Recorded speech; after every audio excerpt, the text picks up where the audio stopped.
The agency is threatening to tell my employer if I don't pay. My employer to get terminate my contract. I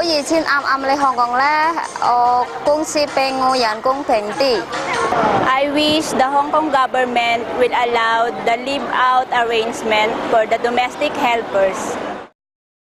Hello, I'm Cynthia, and I'm from the Mission for Migrant Workers. What you have just heard may be some of the many problems or situations that you or your friend has experienced while working as a migrant worker. You try to help them, but there are times when you don't know how. Often you would refer your friend to the mission or any migrant serving institutions if you cannot help them anymore. For many years, the mission has been a listening ear, a shoulder to cry on, and a very good friend of migrant workers, from resolving conflicts with employers, addressing contract violations, to counseling victims of abuse. The mission has worked with migrants, both individuals and organizations, in addressing not only the immediate needs of migrants, but also working out their long-term concerns. As the migrants grow in number, so do their issues and concerns. As such, the cooperation and coordination of the mission has with migrant groups in attending to the welfare needs of migrant workers have not only become apparent and urgent, but natural. This short video is an initiative of the mission. This is to enable migrant organizations to develop their own welfare committees, individuals that they can encourage to help their own peers. We hope that you could walk with us in this short video to be able to learn more on how to respond to the needs and welfare of our brothers and sisters who are here in Hong Kong.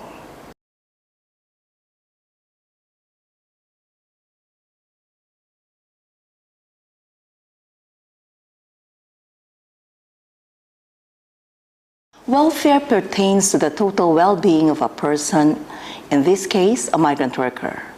By total well-being, we mean their economic, political, social and cultural, psychological and emotional needs.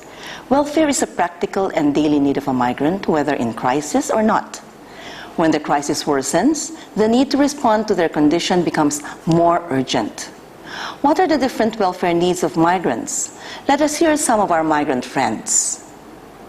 My employer asked me to come back here, so I'm come back because, you know, we have no choice. We have no money, and then if we have no money, we cannot do something.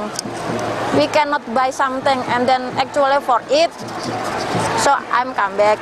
My son only 15 months, and then I'm always homesick for him. So I cannot do anything, just waiting until 2 years. Ang naramdaman ko nung nalaman ko yung balitang yung kay Kartika, masama ang loob ko, nagalit ako at hindi ko ma-express yung ano talaga dahil... Para sa akin, kasi matagal na rin akong nananarbahuan dito sa Hong Kong, nais ko, bago ako umabot ng 50 anyos, ay makabalik na sa Pilipinas for good, hopefully. 今日我名係 Cindy 之前咧到香港咧，我好似16歲，即係第一次喺香港做嘢咧，就1個月1次，我老闆咧俾我出糧即係2000幾嘅，就係咁。One's welfare can either be short-term or long-term. For example, placement fees. When a migrant worker wants to file a case against a recruitment agency on the count of overcharging or illegal collection of agency fees, this welfare concern can be considered short-term. Stopping overcharging or illegal collection of fees by agencies from migrant workers, on the other hand, can be deemed as long-term. Both short-term and long-term welfare are related and needing response, and we should attend to both. Not just one, because if we only respond to the immediate or short-term welfare, there is a tendency that migrants become mere beneficiaries of charity and will not be empowered. Attending only to the long-term welfare, however, fails to give immediate relief and an enabling environment to them. Comprehensive welfare provision must be empowering for migrant workers to resolve the problems they currently have at hand and address the causes that place them in that situation in the first place.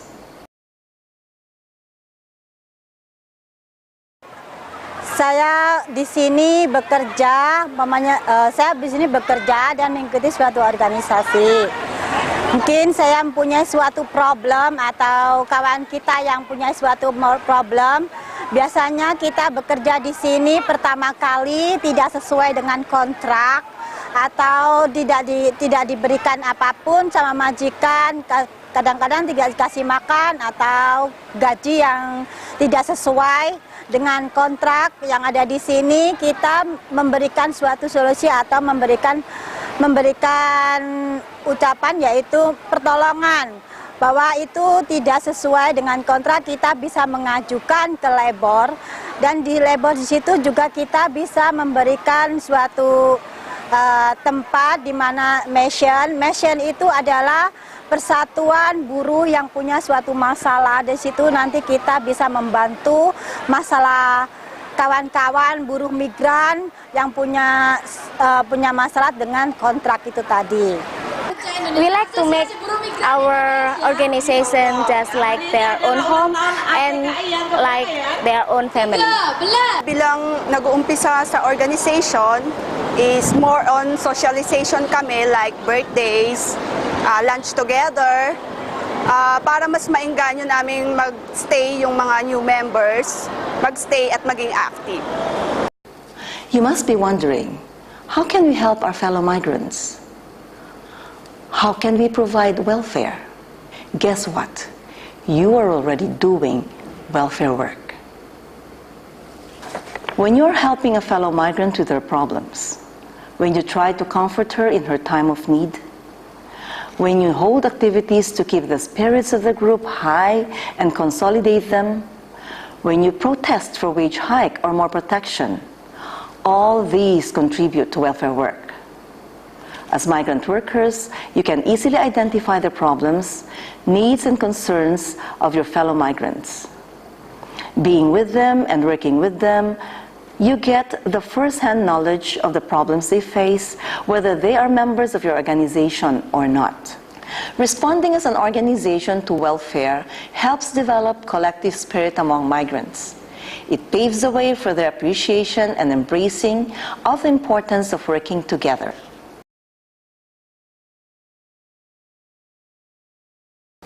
To help us in this segment, let us hear from a migrant organization that has experience establishing their own welfare committee. It was 2 years after the Abratingan Ilocano Society. So 2 years after it was established in 1992, there was a need to form a welfare group because at the time, problems concerning the members, the premature termination of contract and other issues were already arising.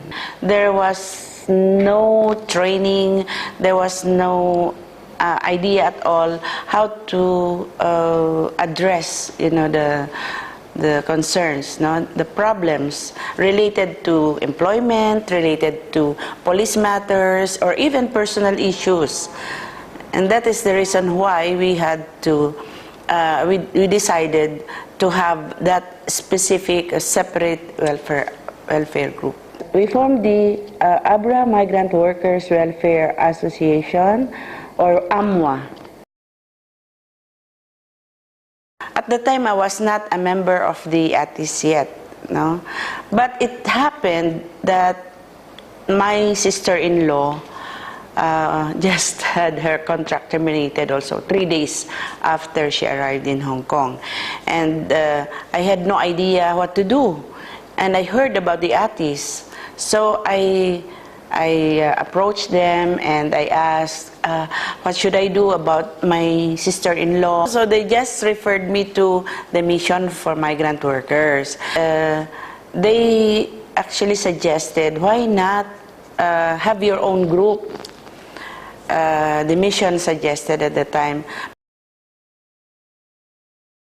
For the first few years, of course, the members of AMWA were the leaders of ADIS. We had at least 20 members. So these members were the ones that attended the paralegal training that was given by the mission, the other education that would relate to the welfare of the migrants. We attended.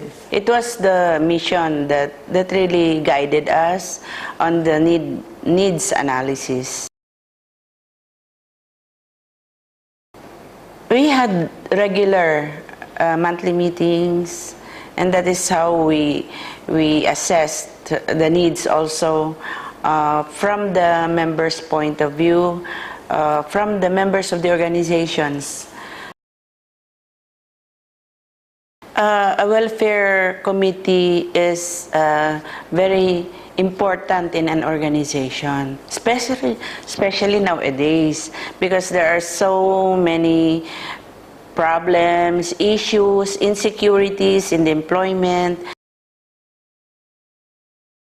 We have devised a system that each organization should have a welfare officer, should have an education officer, a campaign officer, a cultural officer, and the AMWA consists now of the welfare officers, and the activities are linked with the activities of other alliances and other organizations in Hong Kong. So I would say the programs of action have changed, no, based on the needs, the current needs of the migrants in Hong Kong. Now that you have heard how one migrant organization formed their own welfare committee, this is the basic step-by-step process of establishing a welfare committee. Step 1, equip ourselves with knowledge and information. Hold welfare seminar, do needs analysis. Step 2, hold initial welfare planning and identify welfare programs. Step 3, form welfare committee, recruit members, hold training and capacity building for them. Step 4, regularly monitor and assess the welfare committee's work. Now you have the basic information and principles in doing welfare provision.